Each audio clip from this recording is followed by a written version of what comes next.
అమరావతి అంతులేని కథ అంటున్నారు వైసీపీ నేతలు.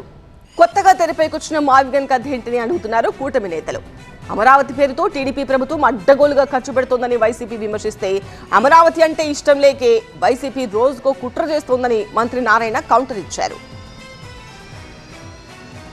ఆంధ్రప్రదేశ్ రాజధాని అమరావతిపై వైసీపీ విమర్శలు గుప్పిస్తోంది. అమరావతి పేరుతో టీడీపీ రాష్ట్రాన్ని అప్పుల పాలు చేస్తోందన్నారు మాజీ మంత్రి పేర్ని నాని. నారా చంద్రబాబు గారిని మళ్ళీ డిమాండ్ చేస్తున్నాం, మంత్రులను డిమాండ్ చేస్తున్నాం. అమరావతి పాపాలు ఇంకెన్నాళ్ళు? అమరావతి అనేది ఒక అప్పుల కుప్పకు అవునా కాదా? అమరావతిలో జరుగుతున్నటువంటి అవినీతి నిజమా కాదా? రైతుల కష్టాలు ఎప్పుడు తీరతాయి? మావిగన్ అనేది ఈ రాష్ట్రానికి సంపద కాబోతుంది అవునా? చర్చకు సిద్ధం, మీరు రండి. అమరావతిపై వైసీపీ నేతల కామెంట్స్ కు మంత్రి నారాయణ కౌంటర్ ఇచ్చారు. ఏపీ రాజధానిపై వైసీపీ నేతలు రకరకాలుగా మాట్లాడుతున్నారన్నారు. రాజధానిపై ఇప్పటికీ జగన్ కు స్పష్టత లేదన్నారు. అమరావతిపై అసత్య ప్రచారాలను జనం నమ్మరని చెప్పారు. వాళ్ళు ఏం మాట్లాడుతున్నారో వైసీపీ నాయకులు ఏం మాట తెలియదు. మావిగన్ అన్నారు, నేనంటే చెప్తున్నా.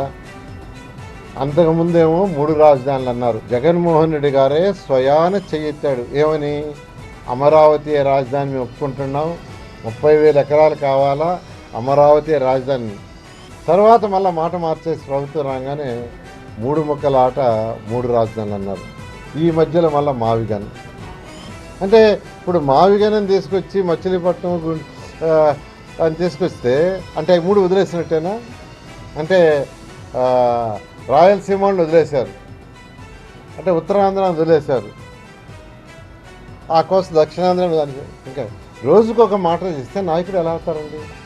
అమరావతి రాజధాని శాశ్వతమన్నారు BJP MLA Adi Narayana Reddy. Gun Jagan మావిగన్ ఛాలెంజ్. నిన్న కూడా మా గౌరవ ముఖ్యమంత్రి గారు చెప్పినారు, దీని మీద స్టాండా రెడీగా అని. మా వాళ్ళందరూ ఏకపక్షంగా కింద నుంచి ఆడియన్స్ అంతా చెప్పినారు, మేమంతా అమరావతికి ఓటు అని. రాజధానిపై వైసీపీ కుట్రలు ప్రజలకు అర్థమైందన్నారు టీడీపీ నేతలు. వైసీపీ మావిగన్ నినాదాన్ని ప్రజలు పట్టించుకోవడం లేదన్నారు.